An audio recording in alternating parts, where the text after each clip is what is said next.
What's up, gang? Michael Edward here, head trader at True Trading Group. And on September 4th, really cool video, cool lesson that we're going to talk about. This is a lesson that's going to save you a ton of money. This is a video that is going to be the difference between you being red or green on the day. Because we're going to talk about how to adjust your risk mid-trade. There is no rule that says when you enter a trade, the only time you sell is if your profit target is reached or if your stop loss is triggered. There's nothing that says that.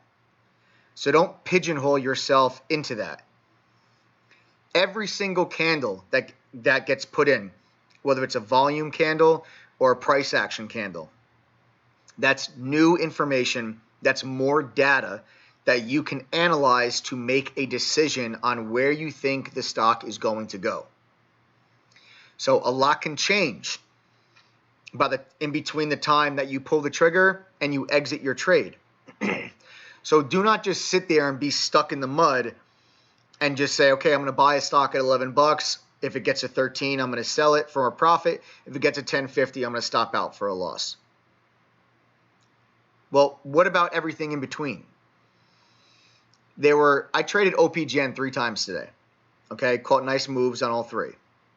But the first 2 is what this lesson is about. Because on the first 2 trades, there was, on 2 separate occasions, 2 different signals that showed me the stock was starting to weaken and that it was running out of momentum. Momentum was dying. And I was able to exit those positions, okay, well before my stop loss triggered and walk away from those trades green. Okay? And that's what we're going to go over in this video, is how you could, in the middle of your trade, recognize that the stock is starting to weaken, recognize that momentum is slowing, and then more importantly, after you recognize it, act on it. Okay? You do not have to just sit there and wait for a stock to trigger your stop loss. All right? So let's get to OPGN. We'll go over the first trade of the day. OPGN was on the watch list today. Gapped up. Had this is a recent reverse split. Was a 1 for 20.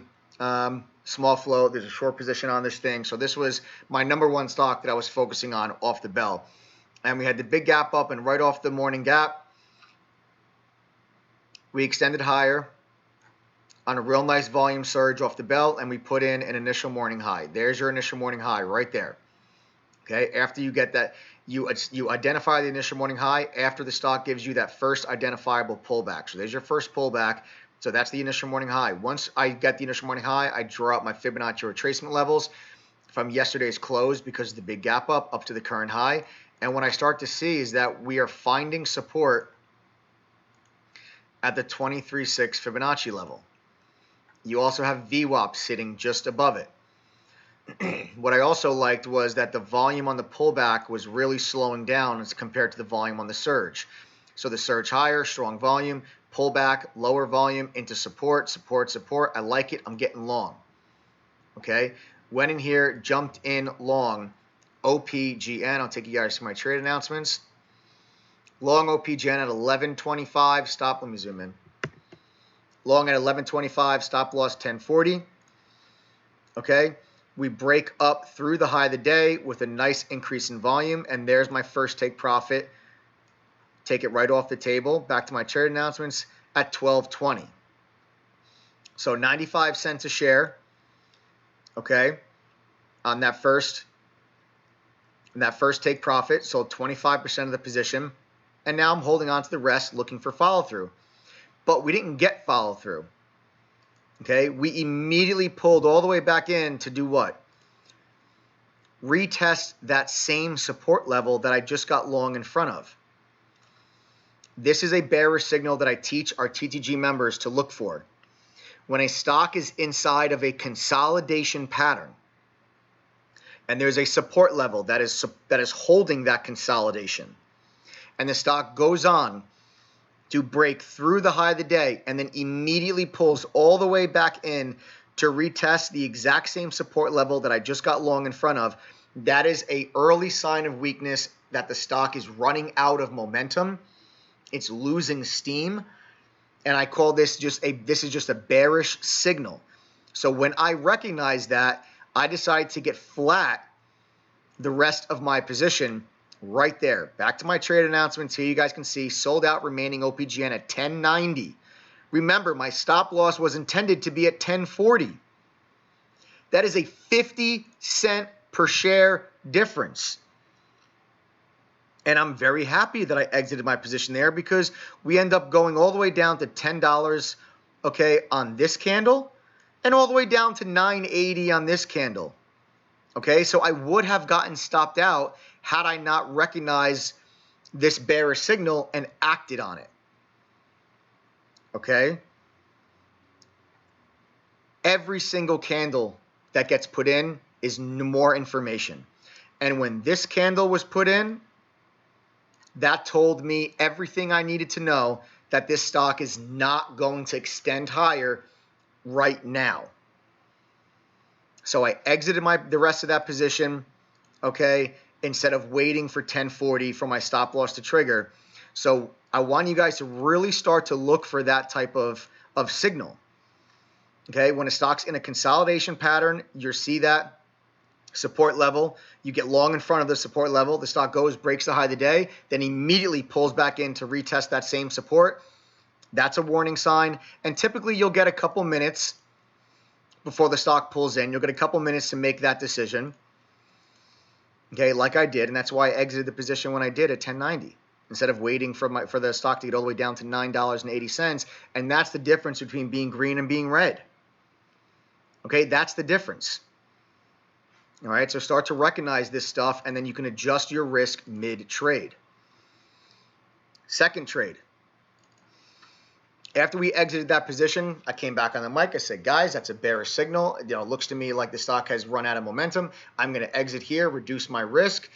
And if the stock holds, okay, if the low of the day holds, I can always buy this back if this thing comes back into play. Sure enough, the low of the day held. Okay, low they held, and we got back above VWAP. We got back above VWAP here.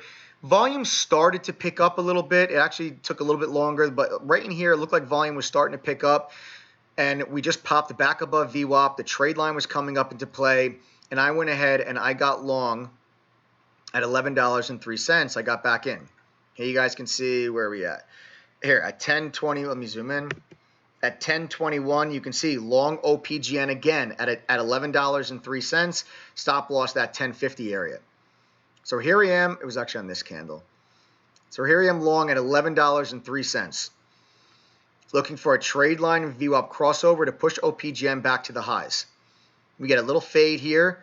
Then bang, there's your trade line VWAP cross. A nice little increase in volume takes us right up to the high of the day. And my first take profit off the table at $12. Back to my trade announcements here, you guys can see took some profit off OPGN at $12, still holding some. So a nice $1 a share move. So 97 cents a share on 25% of the position. And you can see we find some resistance up here at the high of the day. Now, this little consolidation here below the high of the day still looked really good. We were almost forming a little bit of a bull flag pattern below the high of the day with lower volume. And see how we had a nice increase in volume on the way up to the high?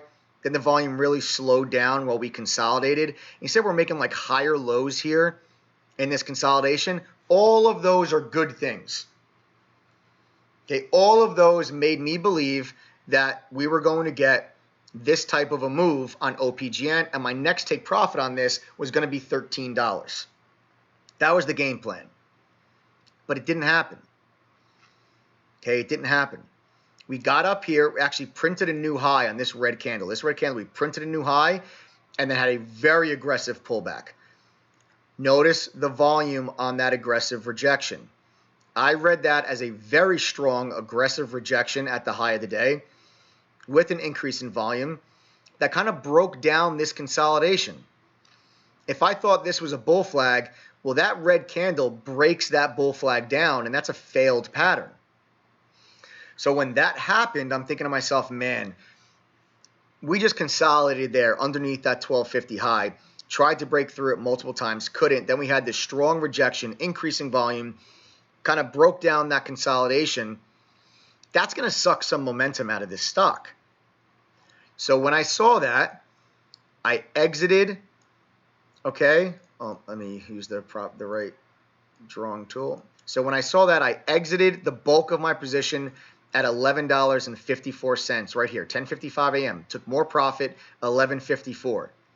Still about 50 cents a share profit.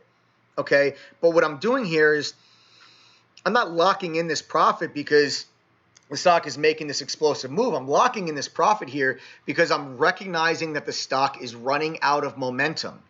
And I want to protect my profit, and I want to minimize my downside. There is no need, if I'm sitting here saying I think that candle is gonna suck momentum out of this stock, why do I need to hold on to my position until my stop loss? Why? The whole reason why I'm in this trade is because I think OPGN is going to do this. But if something else happens that tells me, you know what, the stock's probably most likely not going to do that, why am I still sitting in the trade then? There's nothing that says you have to sit in that trade, okay, with your hands in your pocket until either your profit target's met or your stop loss is triggered. Every candle that gets put in is more information that can help you analyze what the stock is going to do. And the sooner you can analyze this information, the faster you can make a decision, and the quicker you're going to be able to exit a stock that is failing before your stop loss triggers, and that's going to be the difference between you being red or green. Because what happened? We ended up pulling all the way down to $10.33. I'll take you back to my trade announcements. On the entry, long OPGN, stop loss 1050 area.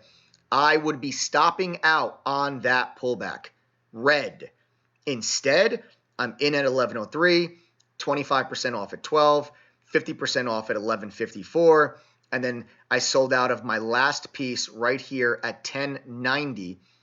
Okay, back to my trade announcements. You can see here, sold out remaining OPGN at 1092. Okay, not waiting for the stock to get down to my stop loss. There's just no need for it. Okay, because I'm recognizing that the stock is not going to make the move I thought it was going to make. Maybe it makes it later, which we ended up making a new high later in the day, and we caught a piece of that move. Okay, we caught a piece of this little move, and then the stock completely fell apart, but we were taking profits up into the new high. But that's not the point of this lesson. The point of this video and the point of this lesson, guys, is being able to recognize the signs when a stock is weakening or starting to run out of momentum, and then adjusting mid-trade, either protecting your profits or minimizing your risk when you notice this stuff. Every candle is a new piece of information that you can analyze. There's nothing that says that you have to be pigeonholed in a trade, and the only way you exit is either if your profit target is met or your stop loss is triggered. There's a lot of action that goes on in between that, and the faster you're able to recognize the slowdown in momentum and that the stock is starting to weaken, the faster you'll be able to exit those trades, and it's going to save you a ton of money, I guarantee it. I'll see you guys in chat tomorrow. Take care.